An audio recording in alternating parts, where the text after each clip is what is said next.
Assalamualaikum warahmatullahi wabarakatuh.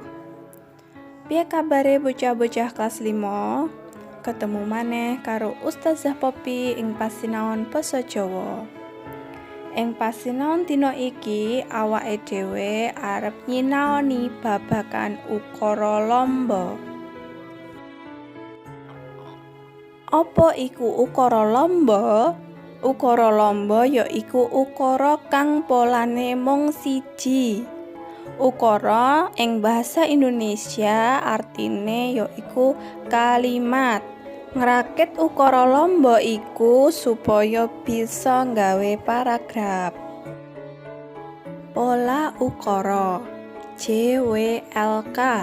Apa iku? J jejer, W wasesa, L lesan, K katrangan. Jejer utawa subjek, wong sing lakoni panggawean utawa orang yang melakukan sesuatu. Wasesa utawa predikat, yaiku panggawean sing dikerjakne atau aktivitas yang dikerjakan. Lesan utawa objek, yaiku sing dikenai panggawean ya atau yang dikenai pekerjaan. Katrangan ana katrangan panggon, wektu, swasana, jumlah lan sapanunggale. Tuladha atau contoh.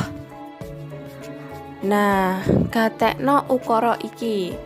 Risa turu. Kepriye pola ukarane?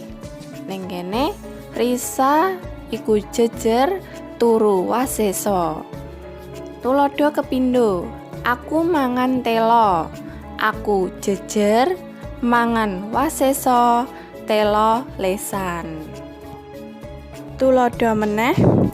Adi tuku gula 2 kilo.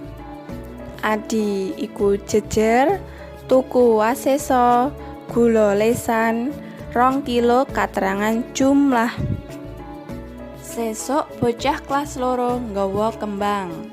Sesuk katrangan wektu, bocah kelas 2 jejer nggawa pasesa, kembang lesan. Jinise paragraf manut wujude ana 3.